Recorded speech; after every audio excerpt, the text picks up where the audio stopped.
Ahoy there! Captain Benzie here, coming at you with another video for EVE Echoes. Now, in today's video, I wanted to discuss the Freighter Raid event that happened this weekend, what I really enjoyed about it, what didn't go so well, and to actually showcase my side of things as it happened, because for those of you who don't know, the stream itself was a catastrophic failure, and we'll talk about that more in just a moment. The actual event, however, I think went really well. I personally thoroughly enjoyed it, and everyone I've spoken to seemed to enjoy it as well.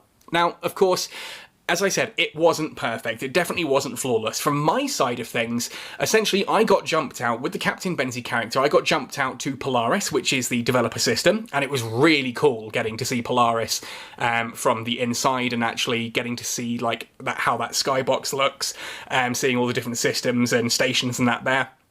Really cool. For those of you who don't know, if you search for Polaris in your star chart, you'll find it in an area of space that cannot be accessed. If you try to set an autopilot to it, the game will tell you it's infinity jumps away and the autopilot will just fail to find a route because there are no gates in and out of the system. The only way in or out is by developer invitation. So that was really cool. For me as an explorer, as someone who wants to see all the different areas of EVE Echoes, that was so cool. Anyway, I started the stream, I had my Providence all ready to go, I've jumped up to the gate that is going to launch me to the Minotaur room at the very centre of the Knossos Labyrinth, and as I entered the gate, everything went crazy.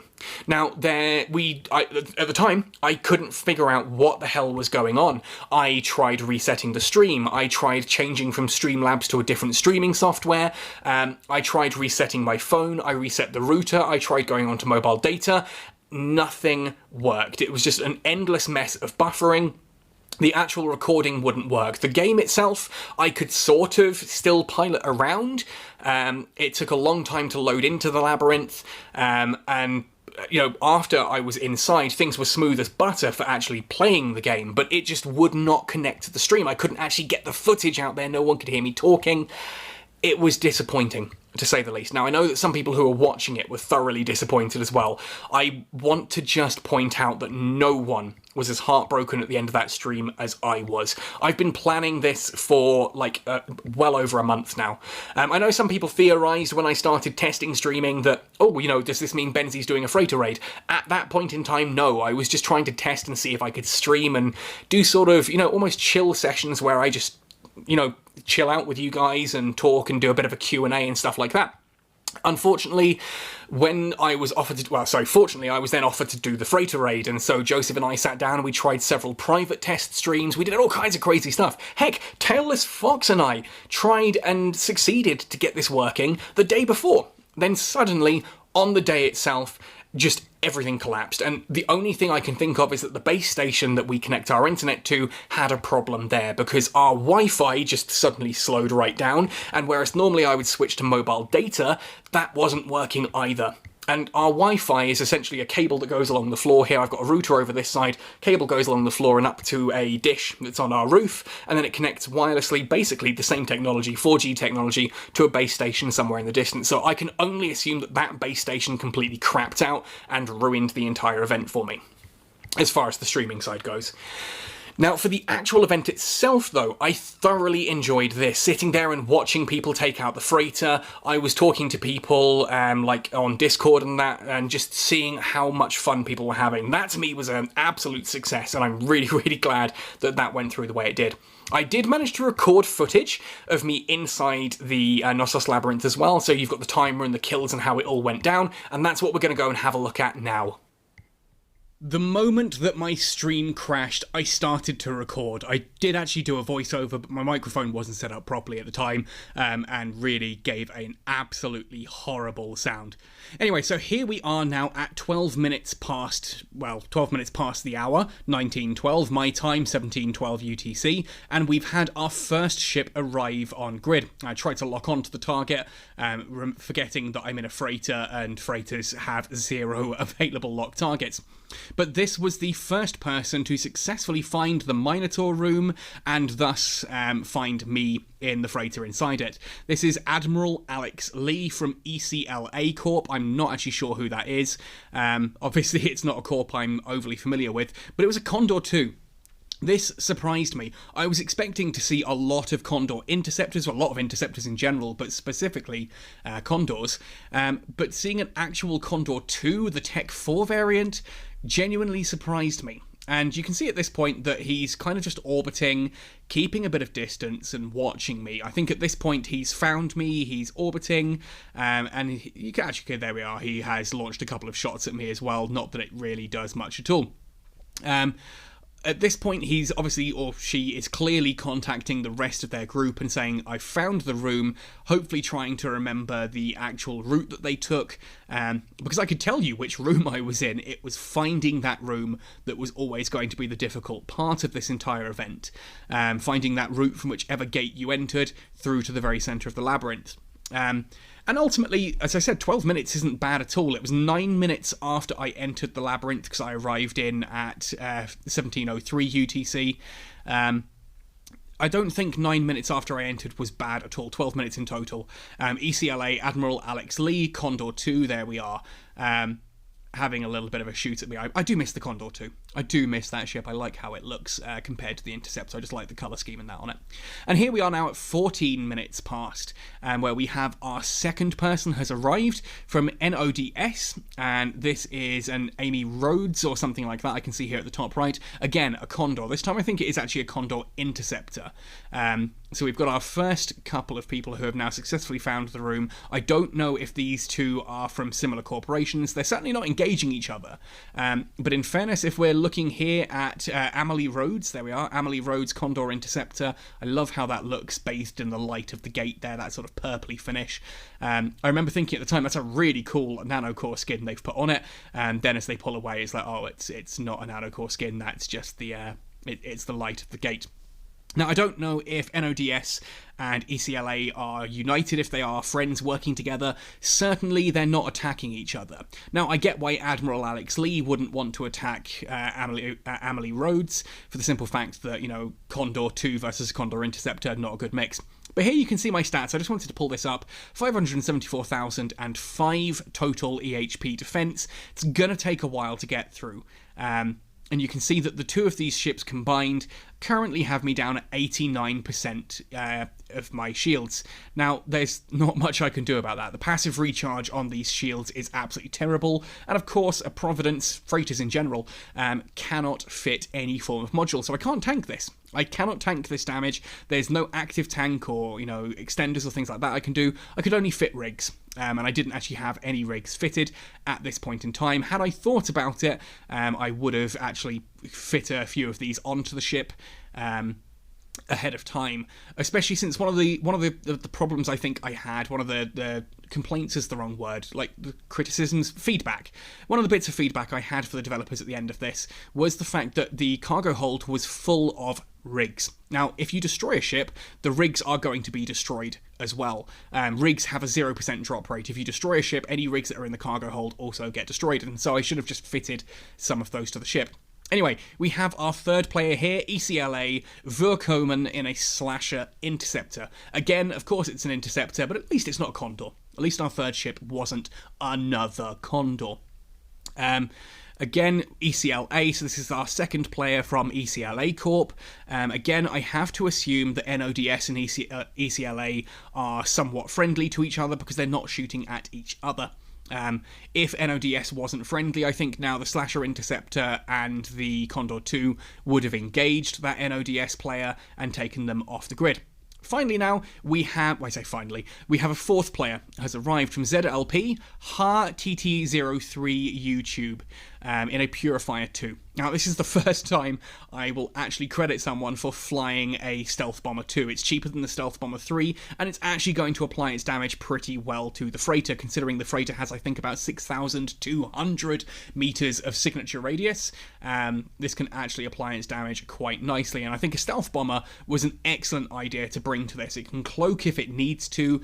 Certainly, once you've looted, you can cloak and just kind of cross your fingers and hope that you can hold on to your loot until the Nihilist space collapsed at the very end. But just for damage application, I think that's a really smart way of doing it. We've got 4 players here now, ECLA, 2 ECLA, 1 NODS, and 1 ZLP. Now, from what I can gather later on, these do appear to be friendly corporations to each other. Certainly, if ZLP weren't friendly to ECLA or to NODS, it's just a Purifier 2, and it's clearly being fitted with the torpedoes because of the damage that it's now putting out on me here. If ECLA and NODS didn't want this ZLP player here, they could easily remove them from this entire event. So, I don't know. I do think this clearly then has to be a group that has sent a Condor 2, a few Condors and things like that, scouting through, and have successfully found me nice and quickly into the event, has then called for reinforcements, plotted the route, and now they're here doing their thing. What I don't get about this is why on earth they felt the need to put a web of fire and scramblers or disruptors on me. The actual kill at the end of this has an insane number of warp scrambling points on me, and there's just no point. Like, where was I going to warp to? Where was I going to run off to? The scramblers are pointless as well because I can't fit a micro warp drive, and, well, Webifiers, my top speed's like 39 meters per second. Here I am with two webs at 16 meters per second. If you can't hit me when I'm moving, you're not gonna, the webs aren't gonna make things better. This is already one of the biggest targets outside of a structure in EVE Echoes currently. And we're now at about 20 minutes into the event, 19:19, so 17:19 UTC, and I've just come down into Armor Tank. And this is where things are going to slow down a little bit, theoretically, if no one else arrives, for the simple fact that the Armor Tank, there's a lot more HP on a Providence's armor than there was on the shields. That said, with 3 frigates attacking me, one of which is a Purifier, clearly a stealth bomber designed to take out something like this, yeah, it's going to go down fairly quickly. And you can see I'm pretty much down at 80% already, and I've only just started talking about how I've just gone below 100%. And there we are, 79% by 19:20. This is, I think, where things are about to start ramping up. Interestingly enough, the Condor 2 and the Purifier have both now yellow boxed me. They've stopped shooting. And I'm not sure why. Like, one of the scramblers and that have come off, so maybe someone lost some of their capacitor. I don't know, but I'm just sitting here at this point in time during the event, just enjoying what's going on, just watching the screen and seeing how things go. And we have another player come, again, ZLP, Mirage Woe in a Slasher Interceptor. Of course, I genuinely expected almost every ship that was going to be in this to be an interceptor of some kind. I was hoping to see some stealth bombers, because I think that's a really smart thing. If I hadn't been flying the freighter, I would have gone inside in a stealth bomber here as well. But interceptors just make sense because the micro warp drive means they can move ridiculously quickly through Nihilus space, and they've still got excellent damage. And there we now have another person's come in, AS-23 from NODS in a Condor Interceptor. Again, there's no actual fight going on here, so these are clearly all friends. I was still slightly disappointed just to see how many different interceptors showed up. What did excite me is that here, from ZLP, Shomrin has turned up in a Tornado, I think that was. Was it a Tornado? Yeah, Tornado there.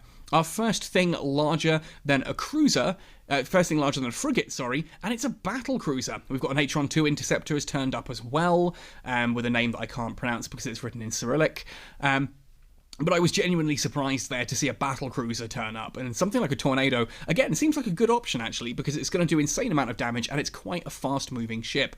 Obviously, not as fast as the Interceptors, and you'll see that as new people here start arriving, they are 9 times out of 10 flying Interceptors. Now, if I wanted to, I could probably use this as a way of pointing out that Interceptors are a little bit overpowered, because that's why they're the only thing you're really seeing. I think it's excellent to see a Tornado there. I love the fact that we've got a couple of, like, hounds and Purifiers. I love the fact that someone here has turned up. Where was it? I've just seen it. Was it an Imicus Covert Ops? That's a really interesting choice of ship to bring, like near no damage at all. I assume that that person has come with friends. The friends are going to rip me apart, and the Imicus Covert Ops is going to loot as much as possible without engaging, so they have no combat timer. And the second that they get their loot, they're going to then just cloak and try and make a getaway. Because, of course, the big problem here was always going to be, how do you, once you've got the loot, how do you escape with it? We've got an Oracle 2 in system there now, a Thorax, there's a couple of others, like, you know, more cruiser, and that here. I'm just checking loot to see if anyone has been blown up, and just no one seems to be shooting each other, which is a little bit disappointing. I would have hoped at this point you'd have some people shooting at the freighter, and some people then shooting at each other instead. And you can see my loot here. The rigs, as I said, were slightly disappointing that these are in here, because all of those rigs, they're really cool. None of them will ever survive this. There's some nice blueprints there, some rig blueprints, and then some nanocores. And again, the nanocores are like the rigs. Once this ship is destroyed, every single one of these rigs and the nanocores are guaranteed to be destroyed. As far as we're aware, there's no way for those to actually to drop. They are a 0% drop chance. And there we are, we actually have our first proper kill inside. Lost Maulin-1's frigate rate. So, Maulin-1, if you're watching this, very sorry. You were the first person killed inside this room, as far as I can tell, unless people were killing and then looting the debris really, really quickly. I love that little flyby there as the slasher flew in and off the side of the camera. Again, it's nice to see. I see the Thorax there at the top of the screen.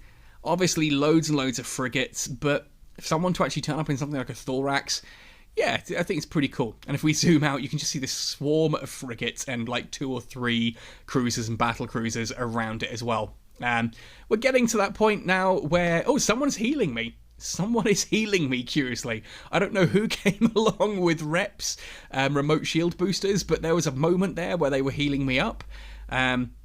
I can't quite calculate how much point that is on me, but we're coming now down towards the bottom of the hull timer. We're now 24 minutes in.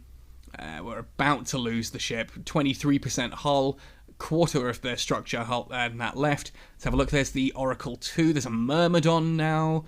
Bellicose 2 Covert Ops. That's a good ship to bring to something like this. Slasher Interceptor, Cyclone Command. In fact, that is the Cyclone Command.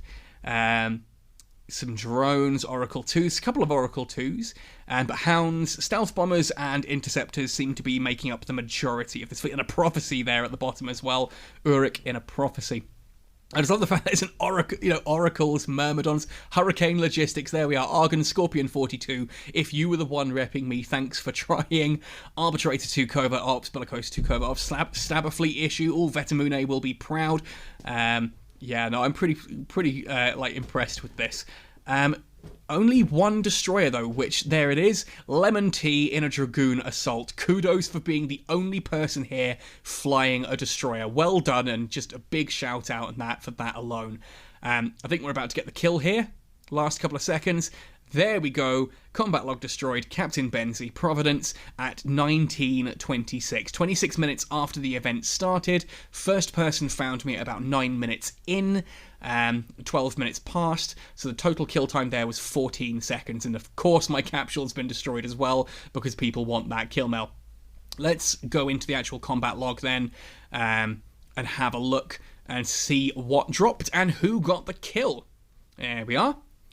No, that's the insurance, but let's have a look. 5.041 billion worth of ship to bring back. Let's actually have a look at the loss report and see who got this. And of course, my internet is, at this point, is taking a turn for the worst. The stream itself completely collapsed, as you know, because our ISP just completely crapped out on us. Our standard Wi-Fi just stopped working, as did my mobile data. But there we have it. Honk Shea Hullard. Congratulations on getting the kill. 0% total damage with the Cyclone Command. That's amazing. Not enough damage done to actually even constitute a single percentage of the total damage, but enough to get the kill. A load of interceptors, a couple of cruisers there. There's the Oracle 2, Stabber Fleet issue, load more Condors. Just, it's astonishing how many Condors there are just flying around New Eden right now. Like, seriously, that ship is just entirely too good, the Condor Interceptor. Nice to see some Condor 2s, though. Cheap ships that do surprisingly well and punch way above their weight. And there we are, the kill mail, 12.649 billion ISK worth of damage there. What dropped? C-type small armor remote armor repairer, some compressed Macoxit, core defense economizer charge, C-type medium pulse lasers, compressed Jaspit. Oh, the Brutix Guardian blueprint dropped, as did a Providence blueprint. And the large armor repairer, the purple large armor repairer, there it is as well, along with the purple large pulse laser. Now, the pulse laser is a bit weird to me, because if you're going to fit that to a ship, it's going to be fitted to something that has, like, 8 turrets, so you're going to have 7 C-types and 1 purple. Gravity well-trap blueprint, Blood Raider construction units, laser amber extension, compressed Hemmerfight. The Ashimu blueprint dropped, nice, that's a cool one. Humpback combat, Prophecy 2 command, that's another good one. Medium 3 Blood Raider experimental data, some more compressed ore, C-type small beam laser, some Amar ship debris, compressed Veldspar, Beastot Morphite, C-type medium beams, couple more rig blueprints, Corporation outpost blueprint, that's a nice one. That's a nice drop there. But yeah, you can see every single one of these rigs, plus all of the different nanocores, have been completely destroyed. Unfortunately, it just seems that rigs never drop, even from your cargo hold. So a lot of the value that was in this freighter at the beginning, unfortunately, just isn't actually something you could get, which is disappointing. I don't think that's been done in purposefully. I know a lot of people like, oh, Nettie's doing it just to pad the value. It's like, it doesn't cost them anything. Why would they pad the value? Why not just make it, 5 billion-isk worth of loot? I think it's just that they followed the rule of cool, and whoever packed the freighter, basically, I don't think was necessarily aware that nanocores and nanocores and rigs don't actually drop from a cargo hold. I wasn't aware until this event, so I think that's a good chance that they weren't either. Either way, though, that brings us nicely to the end of this event, so massive congratulations there. Shay Hullard from Honk got the final blow there and thus wins her choice of a Meta Level 16 module. Just needs to contact Joseph from the Eve Echoes developer team. Everyone else who participated, though, some really cool loot there. I saw that the beam laser, the purple beam laser, made it out. Someone was selling that on the market. I don't know if the armor rep made it out, but really well done to everyone. I was astonished how quickly you guys managed to find me inside the Knossos Labyrinth. The kill timer was pretty good as well. Tailless Fox was estimating about 20 to 30 minutes, and 27 minutes in was right smack bang in the middle of that, so really well done to everyone. I'm looking forward to seeing Damon Zell's stream tomorrow. Hopefully his stream goes a little bit better than mine does. And good luck to everyone participating in that. Thank you all for flying in this one. Thank you for supporting what was a really fun event for me. Just really, really disheartening and disappointing that it completely collapsed the way it did. Hopefully we'll be getting our fibre optic installed here sometime soon. We've been chasing it for a year, but it looks like we're finally closing in and getting that finalised. And who knows, maybe we can try again streaming at some point in the future. Anyway, folks, let me know your thoughts and opinions on this event in the comment section down below. Would love to hear what you guys thought about it. Did you enjoy it? Did you get out there? Did you just get stuck outside and not able to find all the stuff itself? Sorry, the video has therefore looped. Yeah, let me know how you guys found this. I thoroughly enjoyed this. I hope you all did too. Thanks for watching this right the way to the end. Happy sailing, and see you in New Eden!